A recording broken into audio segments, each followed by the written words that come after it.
یہ ہے کویت، دنیا کے نقشے میں سعودی عربیہ، ایران اور عراق جیسے بڑے دیشوں کے بیچ میں پھنسا ہوا ایک دیش۔ یہ دنیا کے سب سے چھوٹے دیشوں میں سے تو ایک ہے ہی، ساتھ ہی دنیا کے سب سے امیر دیشوں میں سے بھی ایک ہے۔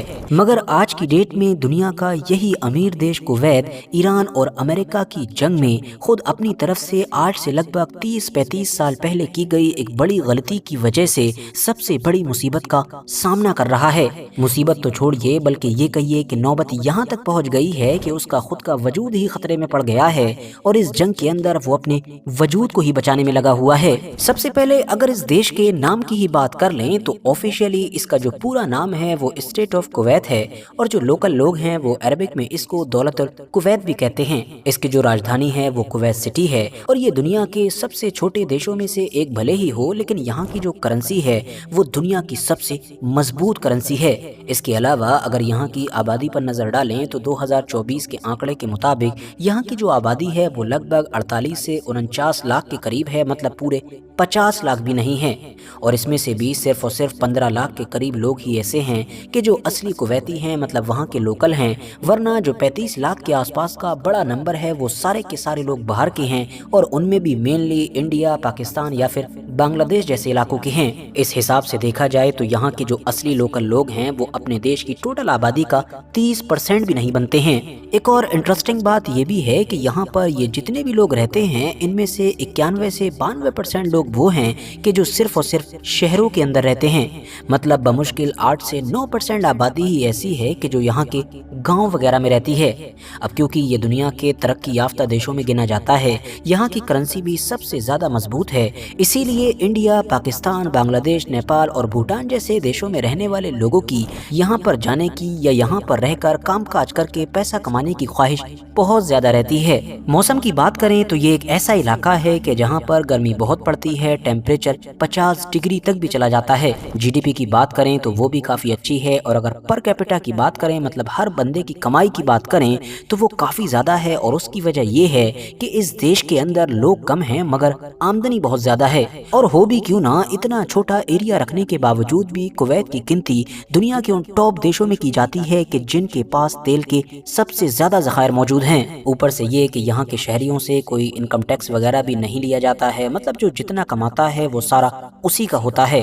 ہاں اگر آپ کی کوئی کمپنی وغیرہ ہے تو اس پر کچھ % ٹیکس ہوتا ہے، مگر وہ بھی باقی دیشوں کے مقابلے میں بہت کم ہے، اور یہی وہ ساری چیزیں ہیں کہ جو لوگوں کو کویت کے بارے میں اٹریکٹ کرتی ہیں۔ کویت کی جو کرنسی ہے کہ جس کو کویتی دینار کہا جاتا ہے، اس کو اگر آج کی ڈیٹ میں انڈیا کی کرنسی کے مقابلے میں رکھ کر دیکھا جائے تو ایک کویتی دینار کے بدلے میں آپ کو لگ بھگ 312 انڈین روپیز مل جائیں گے۔ یہی وجہ ہے کہ انڈیا اور آس پاس کی کنٹریز سے وہاں جا کر کام کرنے والے لوگ وہاں پر چاہے کتنی بھی کم سیلری میں کام کر رہے ہوں، وہ یہاں پر ان کی سیلری لاکھوں میں پہنچ جاتی ہے۔ کویت ایک ایسا دیش ہے کہ جہاں پر کھانے پینے سے جڑی ہوئی زیادہ تر چیزیں یا باقی ایسی ضرورت کی چیزیں باہر سے امپورٹ ہی کی جاتی ہیں۔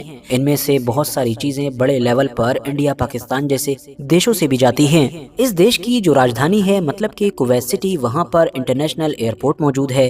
اس کو دنیا کے سب سے خوبصورت ایئرپورٹ میں گنا جاتا ہے۔ اس ایئرپورٹ کو اوپر سے دیکھنے میں کافی یونیک ڈیزائن نظر آتا ہے۔ اس کے علاوہ ایئر لائنز کی بات کریں تو کویت کی 2 ایئر لائنز ہیں، پہلی کا نام کویت ایئر بیس ہے، جبکہ جو دوسری ہے اس کو جزیرہ کہا جاتا ہے۔ شراب کویت دیش کے اندر پوری طریقے سے بین ہے۔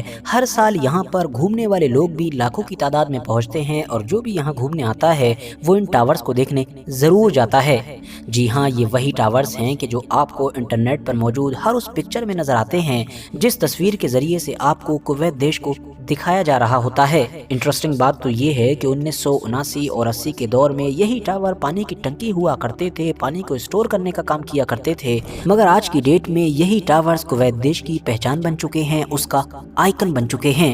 یہ ایک ایسا دیش بھی ہے کہ جہاں پر تیل کی تو کوئی کمی نہیں ہے، مگر پانی کی اتنی ہی زیادہ کمی ہے۔ لوگوں کے پینے کے لیے یا پھر باقی ضرورتوں کے لیے بھی پانی موجود نہیں ہے، اسی لیے سمندر کے پانی کو ہی ایک پروسیس سے گزارا جاتا ہے اور اس کو ہی پینے کے काबिल बनाया जाता है।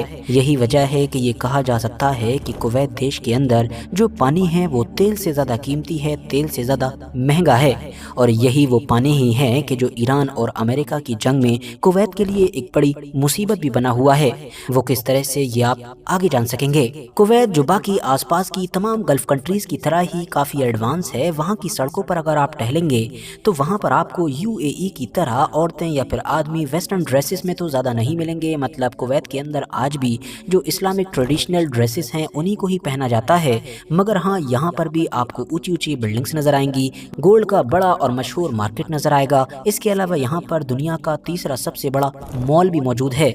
और हाँ, अगर यहाँ पर एक और एडिशनल चीज आपको बताएं तो वो ये कि दुनिया का सबसे बड़ा मॉल ईरान के अंदर मौजूद है। कुवैत नाम के इस देश के ऊपर लंबे वक्त से ही जो एक फैमिली राज कर रही है उसको सबा फैमिली के नाम से जाना जाता है। जबकि अगर बात की जाए यहाँ के मौजूदा किंग की, यहाँ के राजा की, तो वो हैं मिशाल अल अहमद अल जब्र अल सबा। कुवैत की ये जो अल सबा फैमिली है ये मालो दौलत मतलब अमीर होने के मामले में दुनिया में दूसरे नंबर पर आती है। इनसे ऊपर सिर्फ और सिर्फ एक ही खानदान है और वो सऊदी अरबिया का आले सऊद खानदान है। 1990 के दौर में इसी कुवैत के ऊपर ही सद्दाम हुसैन ने हमला किया था। अब सद्दाम हुसैन ने यह हमला किया क्यों था, ये नौबत यहाँ तक पहुंची कैसे थी, इन सब के पीछे तो एक लंबी कहानी है जिसको हम एक सेपरेट वीडियो में डिस्कस करेंगे। मगर आज मोटे मोटे तौर पर आप बस ये जान लीजिए कि सद्दाम हुसैन का ये क्लेम था कि ये जो कुवैत है ये तो एक अलग देश है ही नहीं, इसको एक अलग देश माना ही नहीं जाना चाहिए, बल्कि हिस्टोरिकली कुवैत का ये पूरा इलाका इराक का ही हिस्सा रहा है। इसीलिए कुवैत की जमीन पर या कुवैत का जो तेल वगैरह है उस पर इराक का हक है। सद्दाम हुसैन ने तो बड़ी ही आसानी के साथ कुवैत के ऊपर कब्जा कर भी लिया था, मगर फिर बाद में यहाँ पर अमेरिका की एंट्री हुई, जिसके बाद इराक को न सिर्फ यहाँ से बाहर निकलना पड़ा बल्कि उसके ऊपर सैंक्शंस वगैरह भी लगाए गए। और हाँ, तभी से ही कुवैत के अंदर अमेरिका ने न सिर्फ अपने असर रसूख को बड़ी तेजी के साथ बढ़ाया बल्कि कुवैत की सिक्योरिटी के नाम पर वो हमेशा हमेशा के लिए यहीं बैठ गया। उस दौर में तो अमेरिका के यहाँ बैठने से कुवैत को जो फायदा होना था वो हुआ होगा, मगर अब 2025 और 26 के दौर में आकर कुवैत को ये जरूर महसूस हो चुका है कि यहाँ पर अमेरिका के बैठने से उसकी सिक्योरिटी का तो पता नहीं मगर हाँ इजराइल की हिफाजत जरूर हो रही है। क्योंकि 2025 में जब इजराइल के साथ या ये कहिए कि इजराइल की खातिर अमेरिका ने ईरान के खिलाफ एक नई जंग का आगाज किया, तो इस जंग को आगे बढ़ाने के लिए कुवैत की जमीन ने अमेरिका के लिए अहम किरदार अदा किया। अब जहाँ एक तरफ अरब दुनिया के बाकी बड़े देशों के बारे में ये कहा जा सकता है कि वहाँ पर अमेरिका के मिलिट्री बेसिस मौजूद हैं और सिर्फ उन्हीं मिलिट्री बेसिस पर ही ईरान की जवाबी कार्रवाई हो रही है, तो वहीं दूसरी तरफ हमको कुवैत और बहरीन जैसे देशों के बारे में तो ये कहना पड़ेगा कि ये इस जंग के अंदर पूरे के पूरे देश ही मिलिट्री बेसिस साबित हुए हैं। क्योंकि इनका साइज बहुत ज्यादा छोटा है, तो इसीलिए जब अमेरिका के फौजी अड्डों पर अटैक होता है तो मानो पूरे के पूरे देश पर ही अटैक हो रहा है। अब क्योंकि इनका साइज भी छोटा है तो इसीलिए ये बाकी देशों के मुकाबले में अमेरिका के सामने किसी भी तरह का कोई चूचरा भी नहीं कर सकते हैं। ईरान जैसी किसी थर्ड पार्टी के खिलाफ अमेरिका ने इनकी जमीन का जैसे चाहा वैसे इस्तेमाल किया और आज भी कर रहा है। खास तौर से जुलाई 2026 में सैयद अली खामनाई के फ्यूनरल के बाद से ये जो ईरान और अमेरिका की दोबारा से जंग शुरू हुई है, इसमें तो मानो कुवैत के बुरे दिन शुरू हो गए हैं। क्योंकि ईरान के दावों के मुताबिक ये जो दोबारा से जंग शुरू हुई है इसमें अमेरिका सबसे ज्यादा इस्तेमाल कुवैत का ही कर रहा है।